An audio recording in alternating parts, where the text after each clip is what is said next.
Duduzile Zuma-Sambudla, the daughter of Jacob Zuma, was a significant figure on the first candidate list, but it seems improbable that she will be one of the new MPs sworn in on Tuesday. Before we continue, please kindly hit on the subscribe button. At first, Duduzile was placed number 18 on the uMkhonto weSizwe Party, MKP, list. Nevertheless, several of the initial contenders have been replaced by 21 more players due to lineup adjustments. With the acquisition of 58 members in the National Assembly during the most recent general elections, the MKP saw a dramatic political change. The party has surpassed the Economic Freedom Fighters, EFF, to become the third largest political force in South Africa as a result of this accomplishment. With their accomplishment, the MKP's standing in the nation's politics has significantly increased. Duduzile Zuma-Sambudla's prospects of being sworn in as an MP seem remote notwithstanding this victory. She will not be among the MPs taking the oath on Tuesday due to the change in the party's candidate list, which has caused other members to eclipse her. Although the rationale for the list modifications has not been made public, these kinds of modifications are often made in the run-up to parliamentary inductions.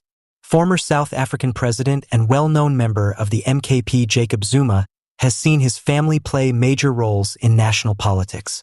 The possible removal of Duduzile from the National Assembly represents a significant turning point in the party's strategic choices and changing dynamics. As seen by the MKP's ascent to the third-largest party ranking, the party's support base is strengthening. It is anticipated that their participation in the National Assembly would have an impact on the legislative process and help to mold South Africa's political discourse going forward. The political scene is still changing as the newly elected MPs get ready to take office, and the MKP is expected to be very important to the nation's government. Once more, the African National Congress Youth League president has come under fire from a social critic who labels him an idiot for his recent remarks supporting the unity government. In the wake of the ANC's inability to secure a majority in the 2017 national elections, the ANC-Democracy Alliance was created, and the leader of the ANC Youth League had already expressed his support for it. Since the elections, there have been a variety of viewpoints and increased political tensions, which are reflected in the critic's scathing remarks. He lacks brains. He has been the most innocent ancil I have ever met.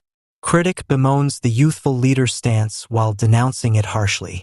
The ANC youth leader defended the party's choice to collaborate with the DA at a press conference, but he also made some controversial remarks. The formation of a unity administration has generated a great deal of controversy since the election results were revealed. Many members of the African National Congress have poor esteem for the Democratic Alliance due to their common history as adversaries. The ANC Youth League's support of this collaboration has so provoked a contentious discussion and drawn condemnation from a variety of quarters. A plausible reading of the election outcomes is that the unity government is an effort to maintain political continuity without reaching a deadlock. However, others believe it weakens the ANC's identity and core values, which can alienate some of its most devoted supporters. The social critics' comments exacerbate an already heated discussion and highlight the challenges the ANC has in maintaining internal cohesion and public support. As the new government begins its term, it remains to be seen how successfully the coalition manages the complexities of South Africa's political environment.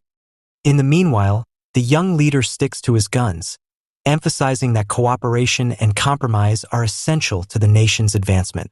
His stance, albeit divisive, emphasizes the difficulties and concessions of contemporary South African politics. Once more, political pundit Tom Eaton makes the scathing claim that Paul Mashatile is the embodiment of the African National Congress's ANC shortcomings under its present leadership. Mashatile stands for the ANC's worsening internal problems to opposition parties like the Democratic Alliance, DA. The ANC was previously hailed for its contribution in ending apartheid, but it is now widely seen as a symbol of corruption, incompetence, and unfulfilled promises. Eaton says that the ANC Treasurer General Mashatile is a symbol of the party's transition from self-serving government to leadership based on principles. Mashatile's ascent is seen by critics in the DA and other opposition groups as a sign of a larger ANC pattern that favors elevating individuals who put their own interests and rifts